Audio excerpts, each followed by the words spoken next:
एक कर्नल साहब कुएं में गिर गए। सिपाही कुएं में रस्सा फेंकते, जैसे ही कर्नल साहब ऊपर आते, सिपाही रस्सी छोड़कर कर्नल साहब को सल्यूट करते तो कर्नल साहब फिर से कुएं में गिर जाते।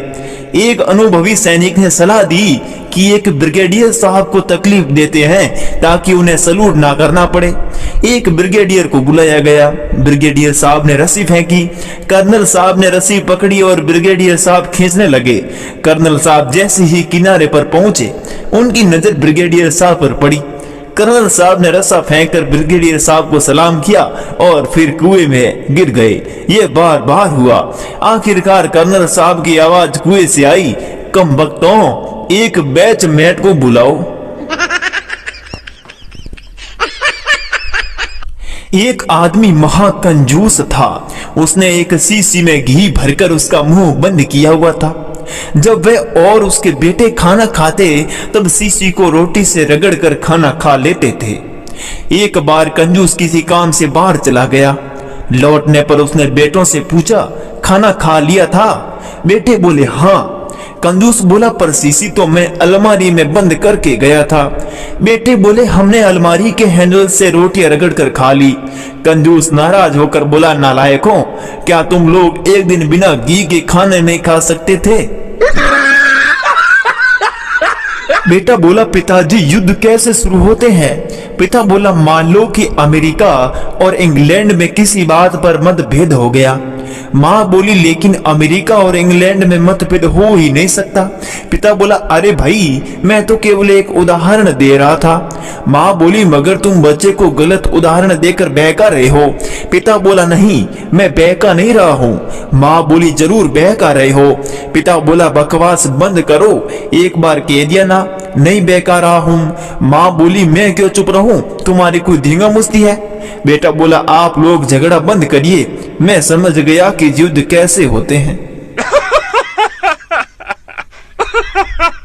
पति ऑफिस से घर आया और खाना खाने बैठा।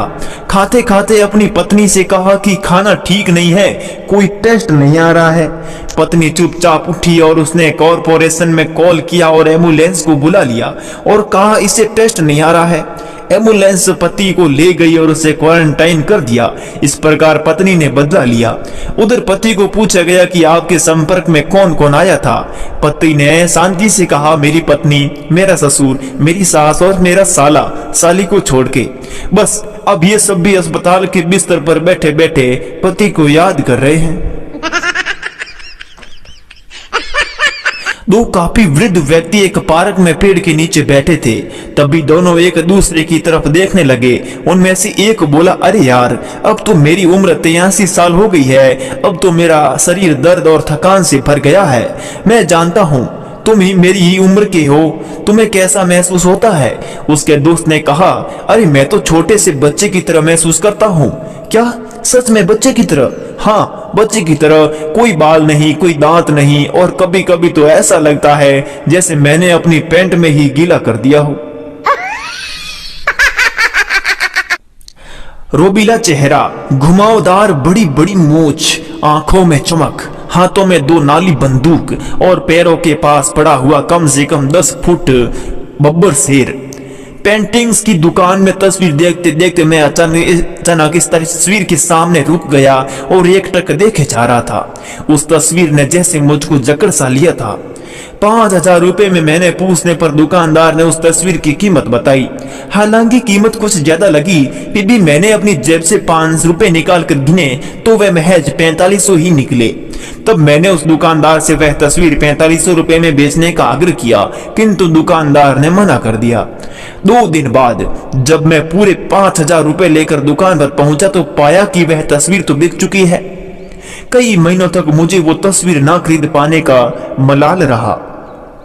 आज 4 महीने के पश्चात अपने मित्र के ड्राइंग रूम की शोभा बढ़ाते हुए उसी तस्वीर को देखकर मैंने जब अपने मित्र से पूछा तो उसने बताया कि ये उसके दादाजी की तस्वीर है। वो बहुत ही बड़े शिकारी थे, 20 शेरों का शिकार किया था दादाजी ने अकेले ही। कई अंग्रेज अपॉइंटमेंट लेते थे दादाजी से शिकार करने को।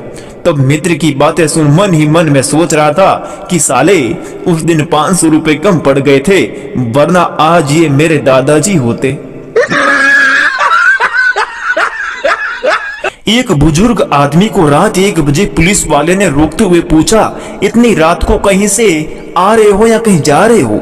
आदमी ने जवाब दिया, मैं शराब के दुरुपयोग और कुप्रभावों का मानव शरीर पर क्या प्रभाव पड़ता है इस विषय पर लेक्चर सुनने जा रहा हूँ। पुलिस वाले ने पूछा, सच में? इतनी रात को इस विषय पर कौन लेक्चर दे रहा है? इतनी रात को? आदमी ने कहा, मेरी बीवी, और कौन हो सकता है?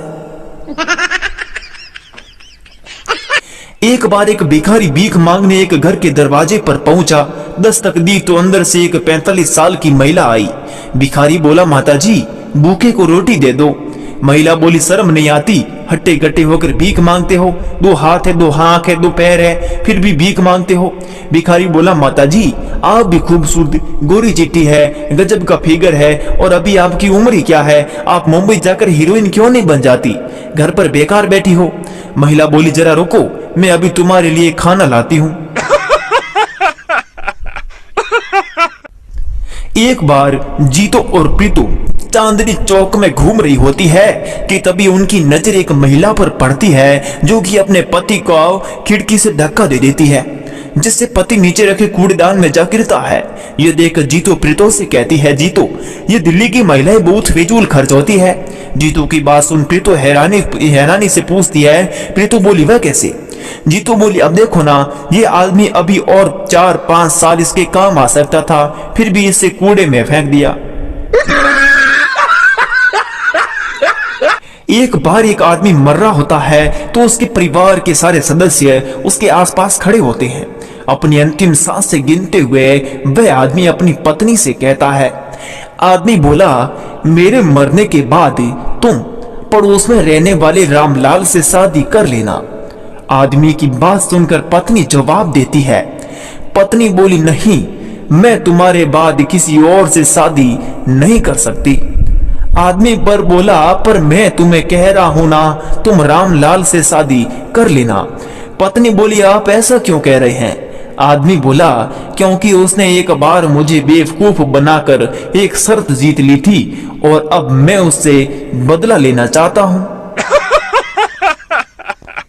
एक पागल रोज कहता था, गुलेल बनाऊंगा, कबूतर मारूंगा, तो इसका इलाज शुरू किया गया। 6 महीने के इलाज के बाद डॉक्टर बोला, अब क्या करोगे?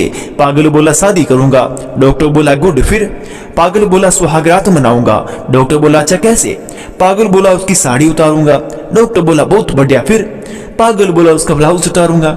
डॉक्टर बोला, फिर? डॉक्टर बोला, फिर क्या? उसकी ब्रा की इलास्टिक से गुलेल बनाऊंगा और कबूतर मारूंगा। डॉक्टर बोला, हरामखोर, दोबारा एडमिट करो इस हरामखोर को।